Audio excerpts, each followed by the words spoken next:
আসসালামু আলাইকুম এভরিওয়ান। এত সুন্দর ওয়েদার আর স্পেশাল কিছু হবে না এটা তো হতেই পারে না, তাই না? তাই আজকে বিফ কোফতা রেসিপি নিয়ে এসেছি। প্রথমেই আমি কিমা নিয়ে নিলাম, বিফ কিমা নিয়ে নিলাম। বিফ কিমাটাকে আমি কিছু মশলা দিয়ে ম্যারিনেট করব। প্রথমেই সামান্য একটু লবণ দিয়ে নিচ্ছি, খুব বেশি না, কিন্তু হাফ টি স্পুনের মতো আদা রসুন পেস্ট দিয়ে দিচ্ছি। এটাতেই খুব ভালো করে মিক্স করে আমি ওভারনাইট ফ্রিজে রেখে দিয়েছি। তারপরের দিন এই যে তেলের মধ্যে পেঁয়াজ দিয়ে, পেঁয়াজটা কালারটা চেঞ্জ হয়ে আসলেই আমি গরম মশলা দিয়ে দিচ্ছি, দারচিনি, লং, এলাচ, তেজপাতা দিয়ে 1 টিস্পুন আদা, 1 টিস্পুন রসুন দিয়ে দিচ্ছি।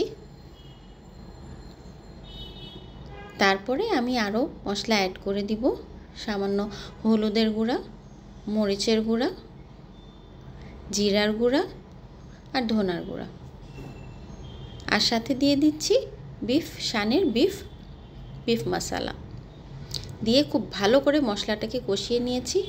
এখন আমি দিয়ে দিচ্ছি পেঁয়াজের পেস্ট, গ্রেভিটা খুব সুন্দর হবে তাই। কষানো হয়ে গেছে দেখেন। এই অবস্থায় আমি অ্যাড করে দিচ্ছি টক দই আর গরম মশলা গুঁড়া।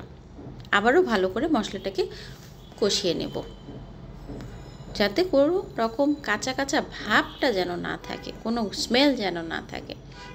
খুব ভালো করে কষানো হয়ে গেলে আমি এটার মধ্যে দিয়ে দিচ্ছি পানিটা একটু বেশি পরিমাণেই দিব। পানিটা ফুটে আসা পর্যন্ত আমরা একটু অপেক্ষা করি। ভালো করে ফুটে আসলে আমরা 2-3 মিনিট এভাবে পানিটা ফুটতে দেব। ফুটতে দেওয়ার পরে এই যে দেখেন কিমাটাকে আমি এভাবে বল বল করে নিয়েছি। এখন এই পানির মধ্যে আমরা কিমাটা দিয়ে দিচ্ছি। সব কিমা দেওয়া হয়ে গেলে খুব অল্প আছে, একদম লো ফ্লেমে এটা কুক করতে হবে, কারণ আমরা কিন্তু মশলাটা কষিয়েছি, মাংসটা কষাইনি। এখন একটু বেরেস্তা দিয়ে দিচ্ছি, ফ্লেভারটা খুব ভালো আসে তাই। দেওয়া হয়ে গেলে ঢাকনা দিয়ে আমরা একটু অপেক্ষা করব।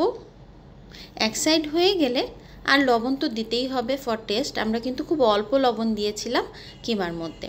এখন এই যে এক সাইড হয়ে আসছে, আরেক সাইড একটু উল্টে দিচ্ছি। উল্টে দিয়ে আবারও আমরা ঢাকনা দিয়ে অপেক্ষা করব। এভাবে প্রায় 1 থেকে 1.5 ঘন্টার মতো অল্প আছে আমরা এটা রান্না করে নেব। সময় নিয়ে রান্না করতে হবে, হ্যাঁ, না তো কিন্তু মাংসের ভিতরে কাঁচা ভাবটা থেকেই যাবে। এই যে আমার কোফতা কিন্তু একদম রেডি, কালারটা দেখেন টোটালি চেঞ্জ হয়ে আসছে, পুরোপুরি রেডি। এই যে সার্ভ করে দিলাম। কালারটা কেমন লাগছে বলেন তো? টেম্পটিং না? এখন এটার উপরে আমি সামান্য একটু জিরার গুঁড়া দিয়ে দিচ্ছি, আর সাথে একটু বেরেস্তা দিয়ে দিব। আপনারা চাইলে ধনেপাতাও দিতে পারেন। আজকের রেসিপিটা কেমন লাগলো জানাবেন প্লিজ। Thank you everyone.